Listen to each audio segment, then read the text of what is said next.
오늘 우리는 이 디모데전서 5장 17절부터 20절까지 말씀을 본문으로 성경적으로 목사를 대하자라는 그 제목을 가지고 함께 말씀 나누도록 그렇게 하겠습니다.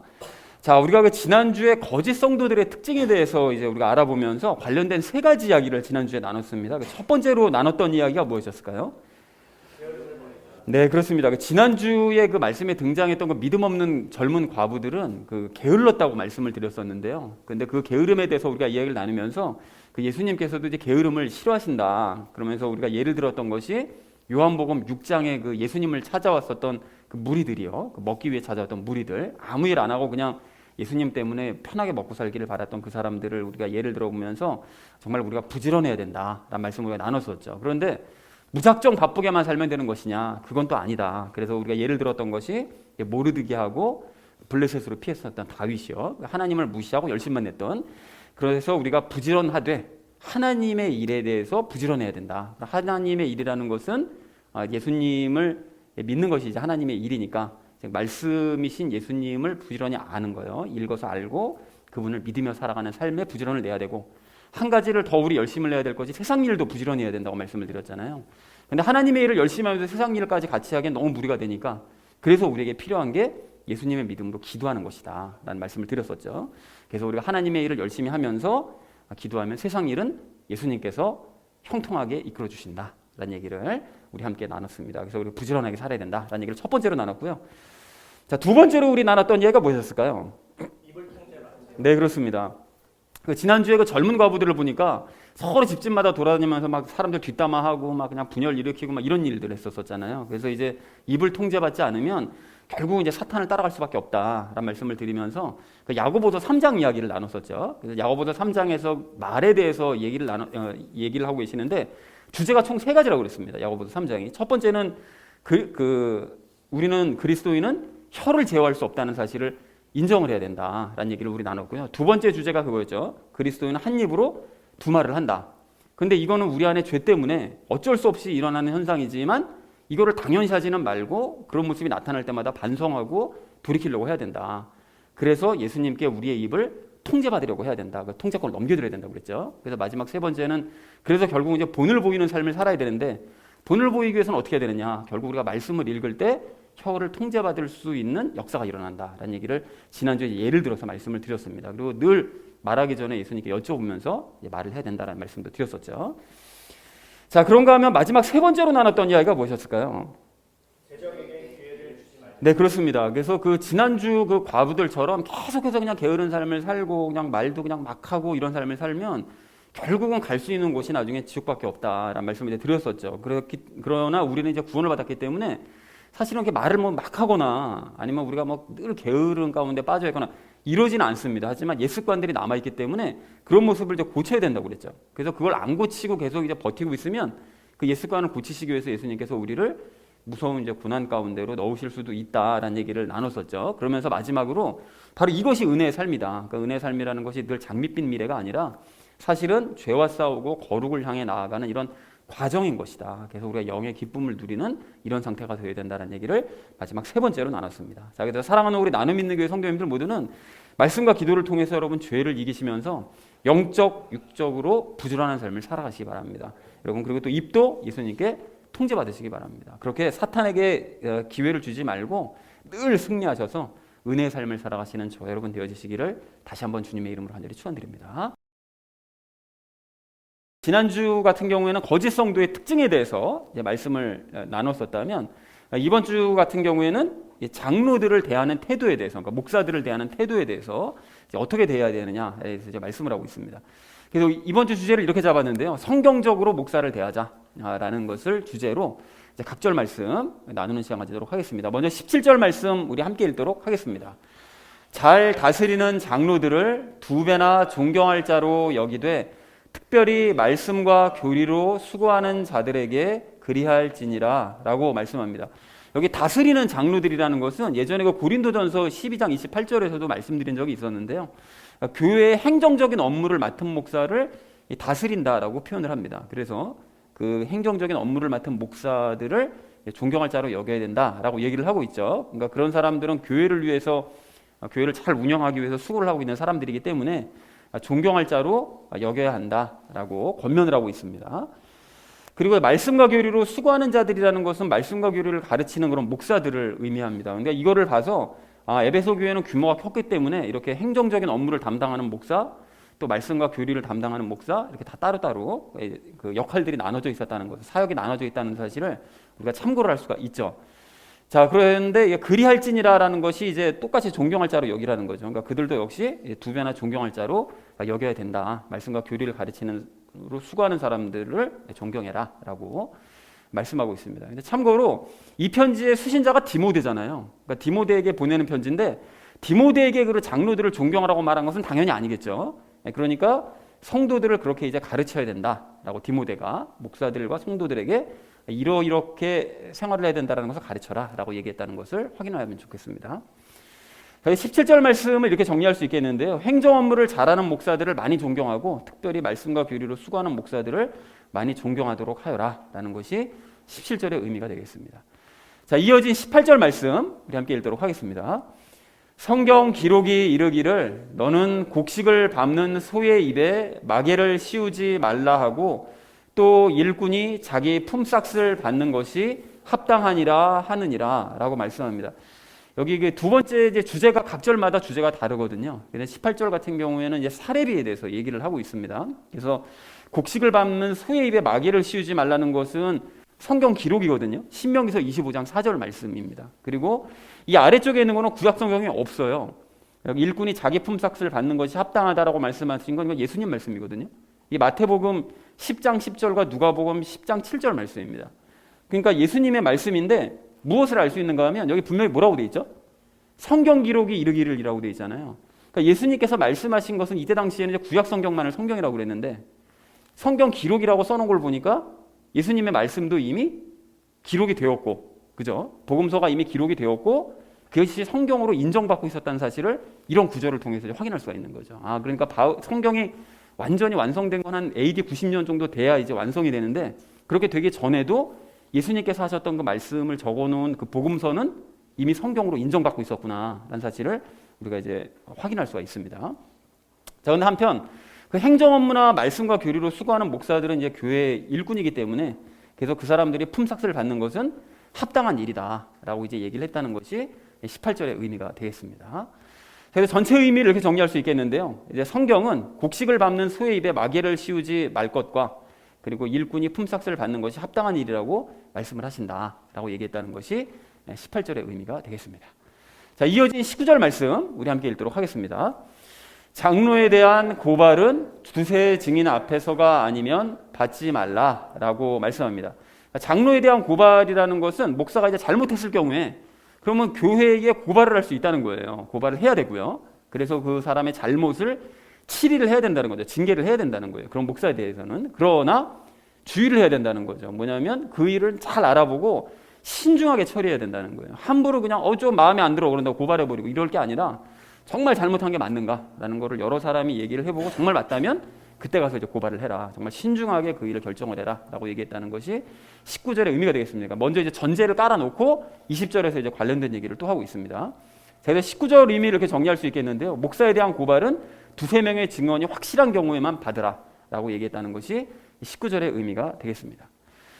자, 마지막 20절 말씀 우리 함께 읽도록 하겠습니다. 죄 짓는 자들을 모든 사람들 앞에서 꾸짖어 다른 사람들도 두려워하게 하라라고 말씀합니다. 자, 그래서 죄 짓는 자들이라는 건 여기서 이제 앞에 19절과 연결지어서 그 죄를 지은 목사들을 이야기합니다. 그 두세 명이 딱 봤더니 이거 정말 잘못한 게 맞아요. 죄를 졌어요, 목사가. 그러면 확실하다 그러면 그것을 고발을 해서 그 사람을 어떻게 치리해야 되느냐. 모든 사람들 앞에서 꾸짖어서 다른 사람들도 두려워하게 하라는 거예요. 뭐냐면 공개적으로 꾸짖고 아예 출교해버리라는 거죠. 그래서 성도들에게 두려움의 본을 보이라고 그러는 거예요. 그러니까 목사도 잘못하고 정말 죄를 지어서 크게 잘못하는 점이 드러나면 교회 바깥으로 쫓겨날 수 있다. 세상으로 내보낼 수 있다는 것을 성도들이 보고 목사들도 저렇게 될 수 있으니까 나도 조심해야 되겠다라고 마음을 먹을 수 있도록 두려워하게 해야 된다라고 죄 문제에 대해서는 아주 철저하게 징계를 해야 된다라고 말씀했다는 것이 20절의 의미가 되겠습니다. 자, 그래서 20절을 이렇게 정리할 수 있겠는데요. 목사들이 죄를 지은 것으로 드러날 경우에는 그들을 모든 성도들 앞에서 공개적으로 꾸짖어서 성도들에게 두려움의 본으로 삼도록 하여라 라고 얘기했다는 것이 20절의 의미가 되겠습니다. 자, 그래서 오늘 본문을 이렇게 정리할 수 있겠는데요. 교회의 행정 업무를 처리하고 말씀과 교리로 수고하는 목사들을 존경해라. 그리고 성경의 기록과 같이 그들이 품삯을 받는 것은 합당한 일이다. 이렇게 이제 수고를 하니까 품삯을 주어라 라고 얘기하고 있고요. 그리고 목사들에 대한 고발은 신중하게 행하되 죄를 지은 것이 확실하게 드러나면 모든 사람 앞에 꾸짖어서 두려움을 갖게 만들어야 된다. 그러니까 교회가 어쨌든 바로 서는 것이 목적이라는 거예요. 그러니까 목사를 통해서 어쨌든 교회를 뭐 일도 해야 되고 뭐 그것을 위해서 품삯도 줘야 되지만 잘못하는 경우에서는 철저하게, 그러니까 당근과 채찍을 확실하게, 그래서 교회를 바르게 세워야 된다라고 얘기했다는 것이 오늘 본문 말씀이 되겠습니다.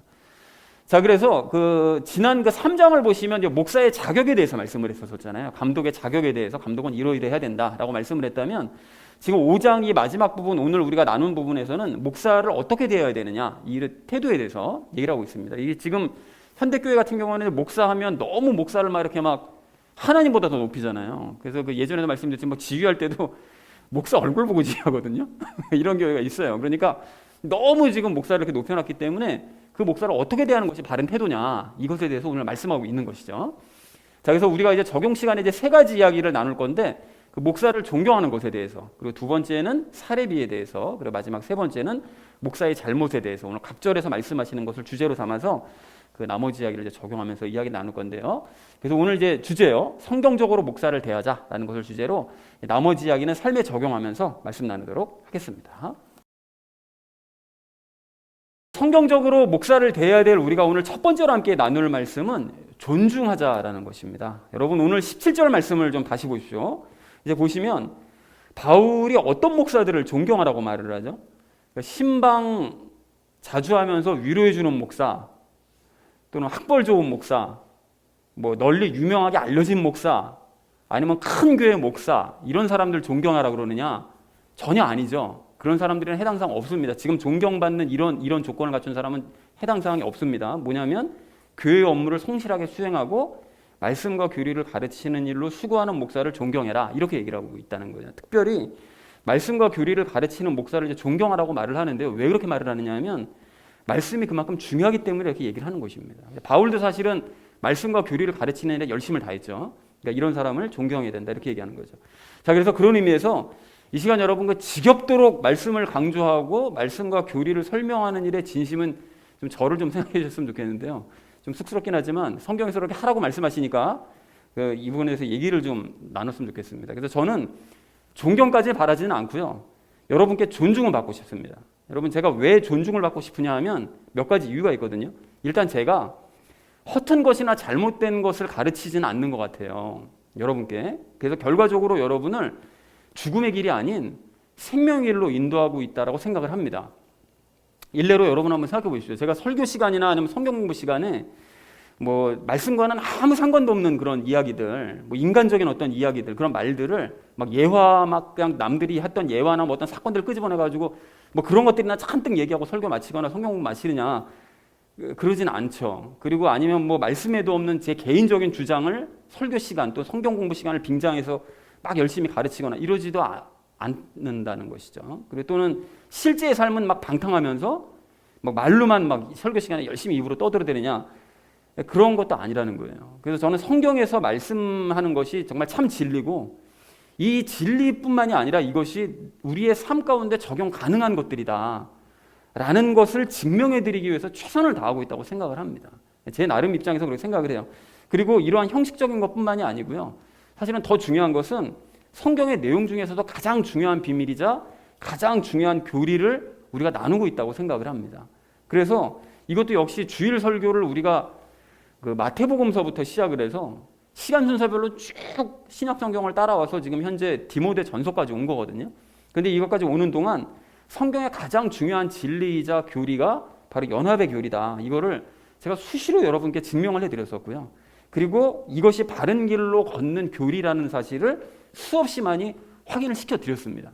이것이 진짜 진리다라는 것을요.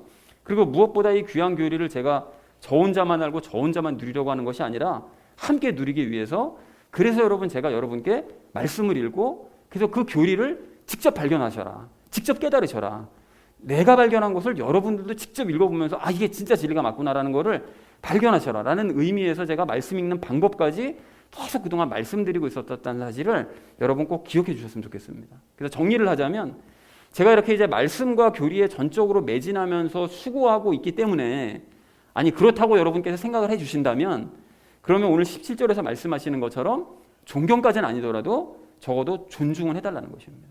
즉 말씀을 지나칠 정도로 강조하는 것은 이게 잘못된 일이 아니라 사실은 그걸 존중해야 될 점이라는 것이죠. 이게 해야 될 일이니까요.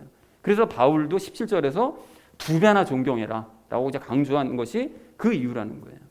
자, 그렇다면 여러분 이제 이런 의문이 드실 수도 있거든요. 아, 그래, 말씀이 중요한 거 아는데 이게 너무 좀 심할 정도로 이게 너무 강조하는 거 아니냐, 아니면 이게 말씀이 그 정도로 중요한 것이냐, 이게 말씀 안 보고도 살아가는 그리스도인들 정말 많은데 이게 정말 이렇게 중요한 게 맞아 싶으실 수 있는데, 여러분 그런 의미에서 제가 그 다니엘서를 통해서요, 개신교인들이요, 가톨릭 말고 가톨릭에서 이게 새로 우리 거듭난 이 개신교인들에게 말씀이 왜 그렇게 중요한 것인지를 제가 좀 증명해 드리려고 하는데요. 여러분 그 다니엘서 2장을 보시면 그 바빌론의 느부갓네살 왕이 꿈을 꾸잖아요. 근데 그 꿈을 꾸는데 그 꿈 내용이 기록되어 있죠. 근데 그 느부갓네살이 꿈을 꿨는데 문제가 뭐였죠? 꿈 내용을 기억을 못 하잖아요. 그래가지고 바빌론에 있는 학자들, 뭐 점성술사들, 뭐 지혜로운 사람들 다 모아다 놓고 자기가 무슨 꿈을 꿨는지, 그리고 꿈 내용이 뭔지 그 해석을 좀 해라 라고 이제 강요를 합니다. 근데 이 사람들이 정말 황당한 거예요. 꿈 내용을 들으면 해석을 해줄 수는 있겠는데, 뭐 거짓말로라도 이게 그럴듯하게 해석을 할 수가 있잖아요.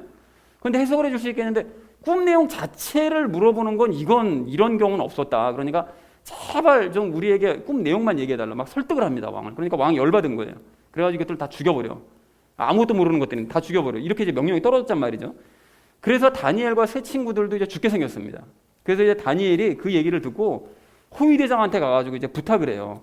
시간 좀 벌어달라. 내 시간 좀만 벌어주면 하나님께 여쭤봐서 그 꿈이 무슨 내용이었는지 내가 반드시 알아가지고 왕 앞에 말씀을 드리겠다. 이렇게 얘기를 합니다. 그래서 이제 다니엘이 세 친구와 함께 밤새도록 기도를 해요. 근데 밤새 그 중간에 다니엘에게 계시가 내려오죠. 그 꿈 내용이 바로 이것이다 라는 계시가 내려와요. 그래가지고 이제 다니엘이 감사하면서 왕 앞으로 가서 그 꿈 내용을 이제 이야기를 해주죠. 그리고 그에 대한 이제 해석을 말하는데, 그 꿈 내용은 여러분 다 아시죠? 그 느부갓네살이 한밤에 거대한 형상을 봤는데 그게 이제 머리는 금으로 되어 있고, 그죠? 그리고 가슴과 이 팔은 은으로 되어 있고, 그리고 배하고 허벅지는 노수로 되어 있죠. 그리고 이제 나머지 이제 다리와 이제 발은 철로 되어 있다는 이제 그런 꿈 내용인데, 이 마지막 부분, 이 내용이요, 이 마지막 부분이 거대한 그 형상의 다리가 철로 이루어져 있는데 그 발은 얼마는 철이고 얼마는 진흙이었다, 이 얘기를 합니다. 자, 그런데 한 거대한 돌이 하늘에서 이제 돌이 떠가지고 날라와서 그 진흙이 있는 그 발을 친 거예요. 그래가지고 형상이 산산조각 나버렸다. 그 돌이 예수님을 의미하거든요. 와가지고 쳐서 산산조각 내는데 그 돌이 이제 큰 산이 되어서 온 땅을 채우게 된다라는 그 내용이 꿈 내용이었어요. 자, 그런데 여기서 우리가 주목할 점이 뭐냐? 그 철이 어느 나라죠? 그 머리는 어디였습니까? 바빌론. 그 다음 일어난 제국이 페르시아. 그 다음이 그리스. 그 다음이 로마잖아요. 그래서 그 다리가, 그 철이 로마를 의미해요.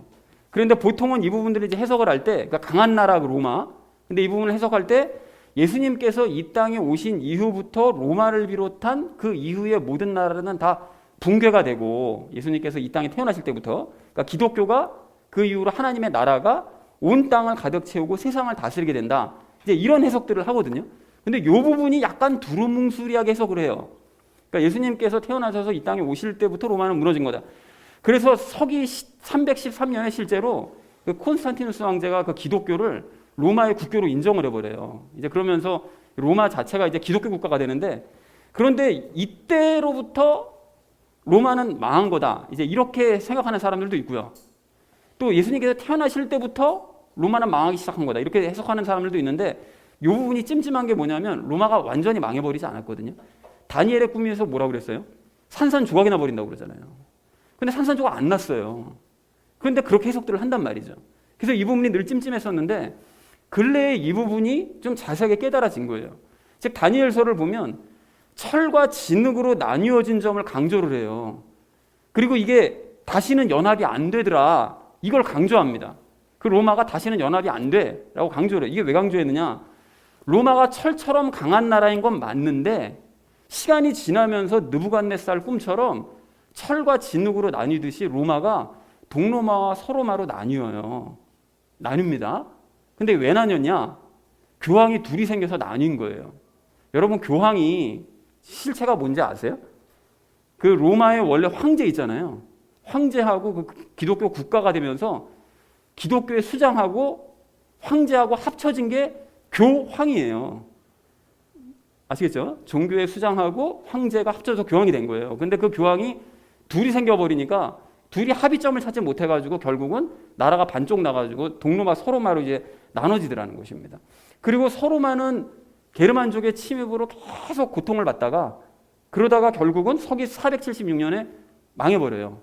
진흙이죠, 진흙. 약한 나라, 동로마 서로마 중에 서로마가 약한 나라. 그래서 이제 진흙인 나라가 476년에 망해버리고 동로마는 더 오랫동안 존속하다가 그 이후로 한 1000년 정도 더 존속을 하다가 1453년에 완전히 거기도 망합니다. 망해버리는 거예요. 그러니까 다니엘서에서 말씀하시는 그 돌이 날라와서 형상을 쳐가지고 형상이 완전히 무너져버린 바로 그때는 예수님께서 탄생하신 때가 아니고 서기 313년에 로마가 기독교를 자기네 국교로 인정한 바로 그때가 아니고 그때 망한 게 아니었으니까요. 그게 아니라 언제 망한 것이라고요? 15세기가 되어서야 완전히 무너진 것이다라는 사실을 우리가 확인할 수가 있다는 거예요. 그래야 분명해진다는 거죠. 그리고 여기서 중요한 점이 로마의 멸망은 곧 카톨릭의 멸망을 의미해요. 왜냐하면 로마가 거의 그 서기 313년 이후로는 카톨릭이랑 함께 가니까 역사를 함께 가니까 망한 것은 로마와 카톨릭이 함께 망한 것 그걸 의미한다는 거예요. 그리고 더 중요한 사실이 뭐냐면 그렇게 동로마가 망하고 난 뒤에 60년 정도가 지나고 난 다음에 종교개혁이 일어나요. 그 종교개혁이 개신교인 거잖아요. 일어나서 생긴 게 우리가 지금 다니고 있는 교회가 개신교 아닙니까? 그런데 이 개신교가 중요하게 여겼던 게 무엇이죠? 말씀으로 돌아가자잖아요. 말씀으로 돌아가자. 자, 그러니까 다니엘서에서 말씀하신 그 돌이 예수님이시고 예수님이 말씀이시라면 다니엘서를 어떻게 해석할 수 있다고요? 그 돌이 날라와서 형상을 쳐서 제국들을 완전히 무너뜨린 때는 종교개혁의 때 말씀이신 예수님께서 일어나셔서 카톨릭과 로마를 완전히 무너뜨려 버리시고 개신교를 새로 일으키신 바로 그때가 바로 온 세상에 예수 그리스도가 넓게 퍼지고 예수님 왕국이 시작되는 바로 그때다라는 사실을 확인할 수가 있다는 거예요. 그러니까 제가 지금 뭘 말씀드리고 싶으신 건가 하면 말씀이신 예수님이 철의 왕국이었던 로마와 카톨릭을 완전히 무너뜨리신 이후에 말씀으로 무장된 개신교를 일으키신 것이고 다니엘서의 그 예수님 왕국은 그때부터가 시작된 것이다. 개신교가 시작될 때부터가 사실은 진정으로 예수님의 왕국이 시작된 것이다라는 사실을 확인할 수가 있다는 거예요. 그러니까 우리 개신교가 예수님의 왕국인 거예요. 자, 그러니까 이 사실을 깨달은 사람들은 말씀이신 예수님과 함께 이 세상을 다스릴 수 있는 권세를 얻을 수 있다는 사실을 제가 말씀드리고 싶은 거예요. 그리고 그렇기 때문에 개신교 목사인 제가 말씀을 지나칠 정도로 강조하고 말씀만 가지고 설교하는 것은 이건 너무나 당연한 일이라는 거예요. 왜 그러냐? 그래야 다니엘서에서 예언하신 승리하신 예수님의 왕국에 대해서 우리가 알 수 있고 실제로 그 왕국에서 살아갈 수 있는 방법을 알 수 있으니까요. 그래서 주일 예배와 성경 공부 시간에 제가 최선을 다하는 것이고 말씀을 중심으로 최선을 다하는 거고 마땅히 그럴 수밖에 없는 건데 에휴, 성경이 내 삶이랑 도대체 무슨 상관이 있다고 저렇게 맨날 성경 알지도 못해 들어봐야 그냥 알아먹지도 못할 말을 저렇게 열심히 하냐. 이런 표정으로 말씀에 집중하지 못하는 모습을 제가 제 눈에 가끔 보이는 것 같아요. 그러면 너무 안타깝고 마음이 너무 괴로운 거예요. 그 중요성을 전혀 모르고 있는 거니까. 너무 안타까운 거예요. 여러분, 우리 개신교인들은요, 뜨인 돌이요. 그 공중으로 떠 올라가던 그 돌이요. 그 말씀이신 그 예수님, 그 승리하신 그 말씀이신 그 예수님의 왕국에서 살아가는 자들이기 때문에 그래야만 하는 사람들이기 때문에 말씀을 중시하는 건 너무나 당연한 일입니다. 개신교인인데 성경을 안 본다고요? 개신교인인데 말씀 중요하게 여기지 않는다고요? 카톨릭 가셔야 돼요. 카톨릭. 성당 가시면 돼요. 성당. 차라리 그게 낫습니다. 당연히 말씀 중시해야 돼요. 그리고 그 말씀 중에서도 가장 중요한 핵심 교리를 우리가 알고 있고 그 길을 우리가 걷고 있다면 우리는 이 자체만으로도 기뻐야 될 줄로 이렇게 믿습니다. 또한 이러한 가르침을 바르게만 여러분 순종하면서 계속 따라만 오신다면 생명의 길에서 벗어나지 않게 되실 줄로 이렇게 믿습니다. 여러분 이러한 사실에 동의를 하십니까? 동의하신다면 여러분 존경까지는 아니더라도 저를 존중해 주시기 바랍니다. 그래서 사랑하는 우리 나눔 있는 교회 성도님들 모두는 예수님의 왕국 백성으로서 말씀과 교리를 정말로 중시하시기 바랍니다. 과거 여러분 물들어 있었던 여러분 안에 있었던 그 옛날에 그런 거 우리 중시한 적 있었잖아요. 뭐 기적이나 뭐 신비나 어떤 뭐 행위 구원이나 조직이나 뭐 체계나 규모나 이런 것들을 중시하던 그 마음속의 카톨릭 신앙을 로마 카톨릭 신앙 여러분 완전히 무너뜨리시고 말씀이신 예수님, 그 뜨인돌이신 바로 그 예수님만 따라가시는 성도님들 되시기 바랍니다. 그리고 그 일에 열심을 내고 있는 저 또한 존중해 주시기를 주님의 이름으로 간절히 축원을 드립니다. 성경적으로 목사를 대해야 될 우리가 오늘 두 번째로 나눌 말씀은 품삯을 합당하게 여기자는 것입니다. 여러분 오늘 18절 말씀을 좀 보십시오. 18절 말씀 보시면 바울은 성경의 두 부분을 인용합니다. 아까 전에 그게 하나가 신명기서 말씀이었고 그 두 번째는 마태복음과 누가복음 말씀이었었죠. 자, 그러니까 추수하느라고 수고하는 그 소가 그 추수를 하다가 이게 나달이 떨어질 거 아니에요. 그러면 이게 나달이 떨어질 때 그거를 이제 먹는데 그거 먹지 못하게 입에다 막이 씌우지 말아라. 그냥 먹도록 내버려 두어라라는 것이죠.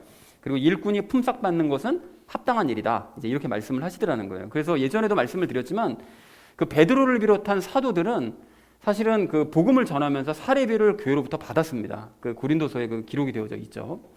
그리고 심지어는 이제 사도들의 가족들까지 교회에서 부양을 했어요. 왜 그랬는가 하면 사도들이 복음에만 전념하도록 그 일만 할 수 있도록 매진했기 때문에 그에 대한 이제 품삯을 교회에서 이제 지불을 해준 것이었습니다.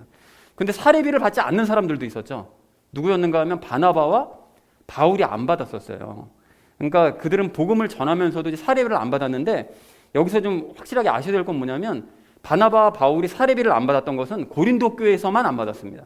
다른 교회에서는 다 받았습니다. 근데 고린도 교회에서만 안 받은 거예요. 왜 안 받았는가 하면 고린도 교인들이 돈 문제에 너무 예민한 사람들이었기 때문에 이거 무슨 사례비 같은 거 얘기 잠깐이라도 뭐 했다가는 그냥 뭐 복음이고 뭐고 아예 안 들어버리고 그냥 뭐 교회고 뭐고 다 날아가 버릴까 봐 바울이 너무 걱정돼가지고 사례비 안 받고 그냥 고린도 교회를 그냥 세우는 일에만 열심을 냈었다는 것이죠. 그리고 그 와중에 다른 교회로부터는 사례비 받은 거예요. 받아가지고 고린도 교회를 세우는 일에 열심을 낸 거예요. 그래서 바울이 나중에는 막 그런 얘기까지만 하죠. 너희보다 훨씬 작은 교회, 가난한 교회들 헌금 걷어다가 너희 지금 먹여 살리고 있다. 막 이런 얘기까지 막 이제 하는데요. 그렇게 이제 바울이 안 받으면서 고린도 교회에서 생활했습니다. 그런데 어쨌든 이제 저 같은 경우에는 이렇게 사례비를 받지 않았던 이 바울이 늘 마음에 부담이었어요. 사례비를 받지 않고 사역을 할 수 있다면 그래야 되는 거 아니냐. 왜 교회에 부담을 줘야 되느냐 이 생각 때문에 늘 마음이 괴롭고 힘들었습니다. 그래서 제가 그 과거에 우리가 그 카페 했었잖아요. 교회에서. 그 카페를 했던 그 이유 중에 하나도 그 이것이 포함되어 있었습니다. 물론 그때도 사례비를 받았던 것은 아니었었는데 사례비 없이 목회를 계속 할 수 있는 방법이 없을까 이제 고민을 하다가 그 이유도 하나가 포함되어서 이제 카페를 하면서 거기서 생기는 수익으로 사례비도 해결을 하자 뭐 이런 식으로 생각을 했던 거죠. 근데 그렇게 하다 보니까 문제가 뭐였었는가 하면 솔직하게 설교 준비하기가 너무 어렵더라는 거예요. 그냥 평일에 막 일하고 막 이거 뭐 말씀 볼 시간이 짬이 없으니까요. 그래서 제가 여러분의 심정을 잘 이해해요. 성경 말씀 때로는 못 보시잖아요.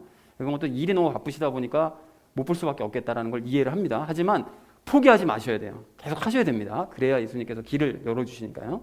그리고 그렇게 하다 보니까 이게 교회도 안 되고 이건 카페도 안 될 것 같다는 생각이 점점 많이 들게 되면서 그리고 뭐 다른 이유들도 있고 그래서 결국 이제 카페 영업을 이제 포기하고 말았던 것이었죠. 사실은 장사 안 돼서 그랬던 거잖아라고 속으로 생각하실 수 있는데 장사가 안 된 것도 맞습니다. 그래서 어쨌든 여러 가지 이유로 이제 그만두게 된 거예요. 자, 그리고 결정적으로 이제 어느 순간에 갑자기 뭐 이런 생각이 드는 거예요. 난 바울이 아닌데라는 생각이 드는 거예요. 그러니까 즉 바울과 감히 비교도 할 수 없는 깜냥도 안 되는 게 무슨 바울 겉모양이나 흉내내면서 그냥 사례비 안 받기만 하면 그냥 그 겉모양만 흉내내면 되는 건가? 그렇게 마음에 갈등하고 있는 제 자신이 너무 가짜라 보이더라고요, 진짜.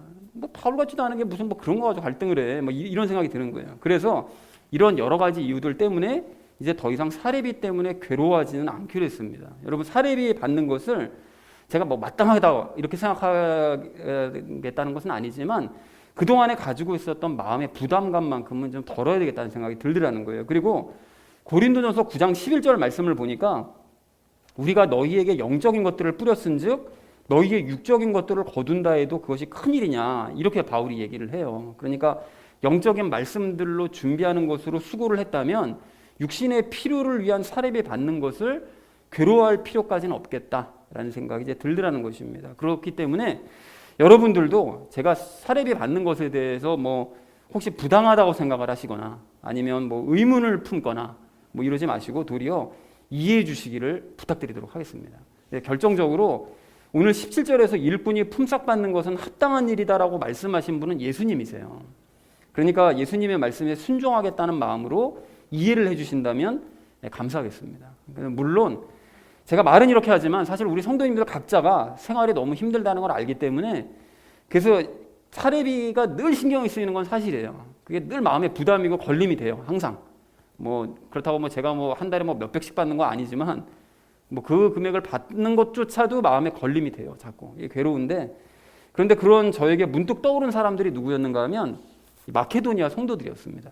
마케도니아 성도들은 정말 가난한 사람들이었거든요. 가난한 교회들이었었는데 그 사람들이 사역을 위한 헌금을 걷는 일에 늘 열심히 했어요. 제일 먼저. 제일 가난한 사람들이 그 헌금 걷는 일에 제일 항상 열심을 내는 거예요. 눈물겨운 그런 이야기인 거죠. 그리고 심지어 이 빌립보 교회 같은 경우에는 마케도니아 교회에 속해 있는 빌립보 교회 같은 경우에는 우리 보셨잖아요. 빌립보서 나눌 때. 바울이 감옥에 갇혀 있을 때 아예 사람까지 보내가지고 돈까지 같이 보내면서 섬기는 일을 하더라고요. 그렇게 하니까 하나님께서 어떻게 하시는가 봤더니 그들에게 복을 주시고 칭찬하시고 성경에도 이제 기록을 남게 하시는 이런 놀라운 역사를 주시더라는 것입니다. 그래서 마지막으로 제가 그 고린도후서 9장 6절서부터 11절까지 말씀으로 이제 제 생각을 이제 가름하려고 하는데요. 좀 다소 길긴 하지만 여러분 한번 들어보십시오. 다만 내가 말하려는 바는 이것이니 곧 인색하게 뿌리는 자는 또한 인색하게 거둘 것이요 풍성하게 뿌리는 자는 또한 풍성하게 거두리라는 것이라. 저마다 자기 마음속에 정한 대로 낼 것이요 마지못해 하거나 억지로 하지 말지니 하나님은 즐거이 내는 자를 사랑하시느니라. 하나님께서 능히 모든 은혜를 너희에게 넘치게 하시나니 이것은 너희가 항상 모든 일에서 모든 것이 넉넉하여 모든 선한 일을 풍성히 하게 하려 하심이라. 이것은 기록된 바 그가 널리 재물을 흩어 가난한 자들에게 주었으니 그의 의가 영원히 지속되는도다 함과 같으니라. 씨 뿌리는 자에게 씨를 제공하시는 분께서 이제 너희 양식으로 빵도 제공하시고 너희가 뿌린 씨도 번성하게 하시며 너희의 의의 열매도 늘어나게 하시리니 너희가 모든 일에서 부요하게 되어 온갖 후한 선물을 넘치게 하면 그것이 우리 하나님을 통해 하나님께 감사를 드리게 하느니라. 그러니까 정리해 보면 그 어떤 내용인지는 아시잖아요, 그죠? 그러니까 우리가 아끼지 말고 하나님 앞에 드리는 것을 아낌없이 드리면 하나님께서 너희 먹을 것도 책임져 주시고 일도 책임져 주시고 열매도 책임져 주시고 모든 것 다 책임져 주신다. 그러니까 그 부분에 대해서는 걱정하지 말아라라고 말씀해 주시더라는 거죠. 그래서 저는 사례비를 이제 받긴 하지만 여러분께 물질적으로 보답을 해드릴 수는 없습니다. 여러분께 해드릴 수는 없어요. 물질로는. 그런데 다만 제가 할 수 있는 일이 있는데요. 영적인 말씀 준비 더 열심히 하고요. 또 하나님께 여러분을 위해 간구하겠습니다. 그러면 하나님께서 물질로 수고한 여러분의 그 필요를 저의 필요도 채워주시는 것처럼 여러분의 필요도 마땅히 넘치게 채워주실 줄로 그렇게 믿습니다. 그래서 사랑하는 우리 나눔 있는 교회 성도님들 모두는 일꾼이 품삯받는 것을 합당하게 여겨주시기 바랍니다. 그리고 그 일에 자발적으로 동참해 주셔서 하나님께서 예비하신 더 큰 선물을 누리시는 여러분 되어주시기를 주님의 이름으로 간절히 축원을 드립니다. 자, 성경적으로 목사를 대해야 될 우리가 마지막 세 번째로 나눌 말씀은 잘못을 말하되 신중하자라는 것입니다. 여러분 오늘 19절 20절 말씀 보십시오. 이 말씀에서 우리가 이제 두 가지 사실을 알 수가 있는데요. 그게 뭡니까? 목사가 잘못하면 책망해야 된다. 그게 맞다는 거예요. 잘못한 것이 분명히 드러나면 그건 책망을 해야 된다. 그러나 그 일을 행할 때 신중해야 된다. 이 두 가지를 말씀하고 있다는 것이죠. 그렇습니다. 여러분 오늘 20절에서 말씀하시는 것처럼 만약에 제가 잘못하는 일이 드러나잖아요. 그러면 여러분 말씀해 주시기 바랍니다. 물론 한국교회의 정서상 목사의 잘못을 알더라도 이것을 지적하고 입 밖으로 꺼내내기가 쉽지 않은 게 사실인 게 맞아요. 맞긴 맞는데 성경에서 그렇게 말씀하셨기 때문에 잘못이 있는 것이 확실하다면 그것에 대해서 말씀을 해주셔야 돼요. 특별히 여러분 제가 요즘 우리가 그 에스더서 말씀 나누고 있잖아요. 그런데 에스더서에 등장하고 있는 사람들의 그 공통점이 뭔지 아세요? 모두가 다 자기가 뭘 잘못하고 있는지를 몰라요. 아하수에로 왕도 왕비 쫓아내고 뭐 한민족 다 멸하라고 도장 찍어주면서 그게 잘못하는 건지 모르고요. 하만도 그 모르드게가 잘못한 거잖아요. 근데 그 모르드게 민족 전체를 다 없애버리려고 계획하면서도 그게 악한 일인지를 몰라요. 그리고 모르드게도 인간적인 열심만 내잖아요. 하나님 하나도 의지하지 않고. 그러면서 자기가 뭘 잘못하고 있는지 몰라요. 그리고 에스더도 역시 하나님 말씀에 순종하는 게 아니라 모르드게에게 순종하고 있잖아요. 근데 이게 왜 잘못하고 있는 건지를 모르는 거예요. 근데 더 큰 황당한 일이 뭔지 아십니까? 그런 에스더서 말씀을 보는 유대교인들이나 기독교인들이 이 사람들이 뭘 잘못하고 있는지를 몰라요. 진짜 요즘 애들 말로 대환장 파티예요, 진짜. 엉망진창이에요, 진짜. 이게 뭐가 뭔지 하나도 모르는 거예요, 사람들이. 그러니까 이 사람들이 이렇게 제가 뭘 잘못하는지를 모르는 것처럼 저 역시 제가 잘못하고 있는 건지를 몰라서 엉뚱한 실수를 저지르지 않기 원합니다. 그러니까 여러분, 제가 잘못하는 것이 눈에 보이시면 제가 잘못하고 있다는 사실을 여러분께서 말씀을 해주셔야 돼요. 제가 물론 잘못하고 있다는 걸 예수님께 성경 말씀을 통해서 지적을 받고 있거든요, 저는. 그럼에도 불구하고 제가 말씀을 거부하고 해서 인간이다 보니까 제가 듣기 싫은 것만 안 들려고 하다 보니까 제가 잘못하고 있는 걸 모를 수도 있잖아요. 그러니까 여러분이 눈에 띄는 그런 부분들이 있다면, 공통적으로 발견하는 것이 있다면 그런 부분을 말씀을 해달라는 거예요. 그러나 참고하실 것이 있는데, 오늘 20절에서 이렇게 목사의 잘못을 지적하라고 말씀을 하시는 것과 동시에 19절 말씀 보시면 뭐라고 말씀하시죠? 그 일을 행할 때는 너희가 신중해야 된다라고 말씀하시더라는 거예요. 그러니까 저의 잘못이 여러분의 눈에 보이세요? 두세 분의 눈이 봤을 때 분명한 잘못으로 보여요. 그러면 잘못을 지적하는 것이 맞지만, 혹시라도 그런 잘못을 지적하는 거 보는 눈이 인간적으로 잘못된 판단을 하는 것일 수도 있기 때문에, 그럴 때는 어떻게 됩니까? 반드시 말씀의 근거에서 잘못한 일인지를 분명하게 확인을 해보고 맞다 싶으면 확인한 이후에 잘못을 지적해달라는 거예요. 정말로 그래서 제가 잘못한 것이 맞고 죄를 지은 게 맞다면 20절 말씀처럼 저를 호되게 공개적으로 꾸짖으시면 됩니다. 왜요? 말씀에서 그렇게 하라고 그러시니까요.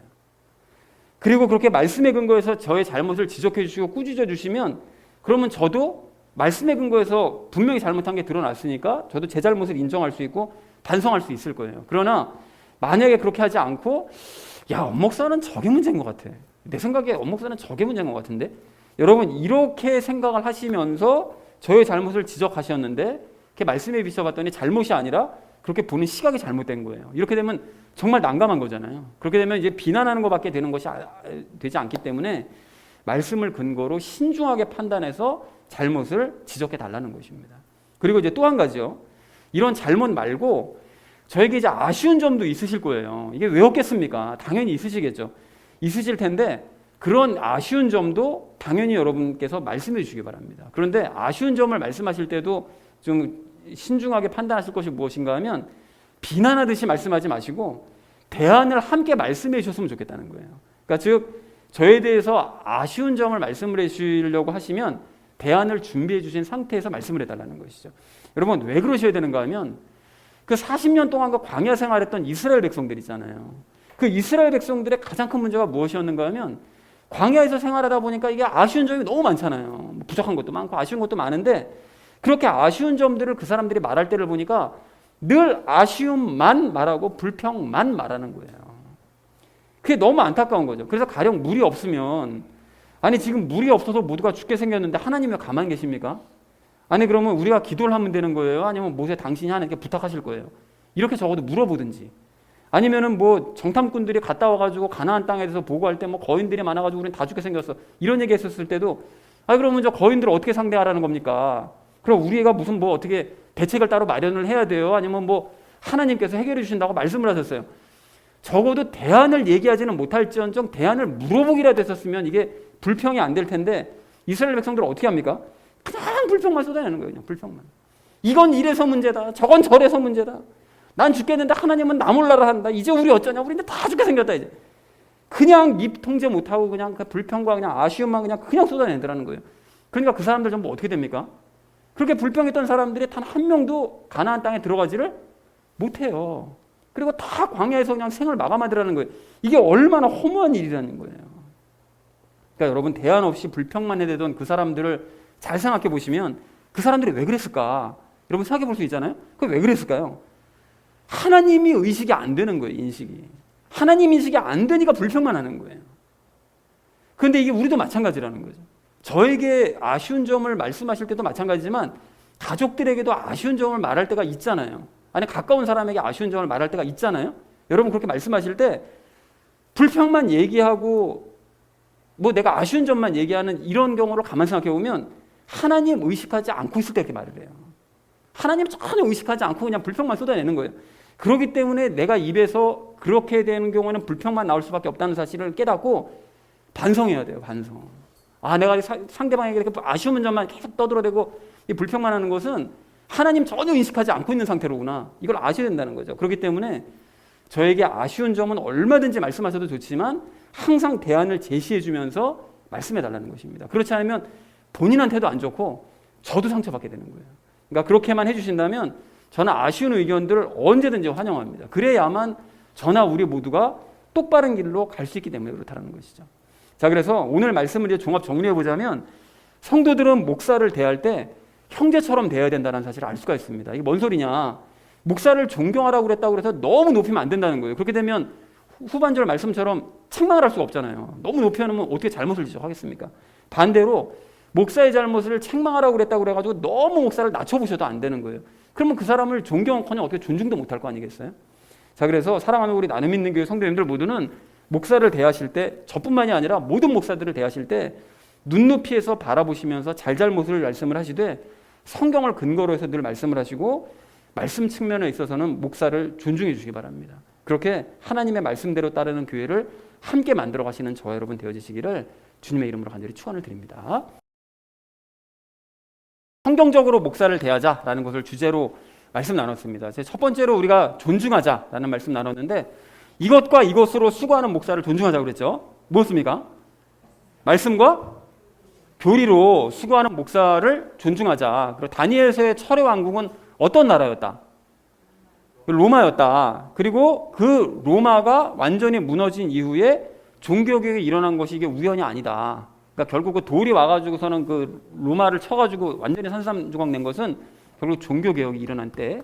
그래서 개신교가 진정한 하나님 예수님의 왕국이 그때로부터 시작된 것이다. 그래서 천년왕국이 그때부터 시작된 거예요. 자, 그리고 종교개혁은 이것으로 돌아가자는 운동이다. 뭐였었죠? 그렇죠. 말씀으로 돌아가자는 운동이기 때문에 개신교회는 무엇을 중시해야 된다고요? 당연히 말씀 중시하는 건 너무나 마땅한 일인 것이다. 라고 이것이 다니엘서를 완성시키는 행위인 것이죠. 자, 그러므로 말씀을 중시하고 강조하는 목사를 어떻게 하자고요? 존경하자, 존중하자라고 이제 말씀을 드렸습니다. 자, 그리고 두 번째로 우리 함께 나눴던 말씀은 품삯을 합당하게 여기자라고 말씀을 드렸는데요. 사도들은 사례비를 모두가 받았다. 그리고 바울도 사례비를 받았는데 고린도 교회에서만 이제 받지 않았다고 말씀을 드렸고요. 그래서 이것들을 뿌리고 이것들을 거둘 수 있다고 그랬죠. 뭐였습니까?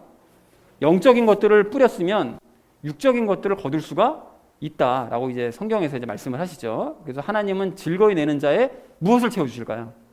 필요를 채워주십니다. 그 사람이 필요한 모든 것들을 채워주신다라는 사실을 확인하면 좋겠습니다. 그리고 마지막으로 우리 세 번째로 나눴던 것은 잘못을 말하되 신중하자. 그러니까 목사의 이것을 책망할 수 있죠. 잘못을 책망을 할 수 있고 해야 됩니다. 왜냐하면 성경에서 이렇게 하라고 말씀하셨으니까 잘못이 드러나면. 그런데 그 일을 어떻게 행해야 된다고요? 신중하게 행해야 된다. 그래서 말씀을 근거로 잘 분석해 봐야 된다. 그래서 잘못을 지적할 때는 무엇을 근거해야 된다고요? 말씀에 근거해야 된다. 그리고 아쉬움을 지적할 때는 무엇을 함께 제시해 주어라? 대안을 함께 제시해서 말씀을 해주시면 불평으로 끝나지 않게 된다라는 얘기를 우리가 함께 나눴습니다. 자, 그래서 사랑하는 우리 나눔 있는 교회 성도님들 모두는 말씀을 중시하는 목사를 존중하셔서 함께 존중받으시기 바랍니다. 그리고 또한 사례비를 용납해 주셔서 필요를 또한 체험받으시기 바랍니다. 그리고 목사의 잘못을 지적하실 때는 말씀의 근거에서 해주시고 아쉬움을 말씀할 때는 대안을 제시를 해주시기를 부탁드립니다. 그렇게 성경에 근거하셔서 목사를 대하심으로써 하나님의 사랑 안에 거하는 저와 여러분 되어지시기를 주님의 이름으로 간절히 축원을 드립니다.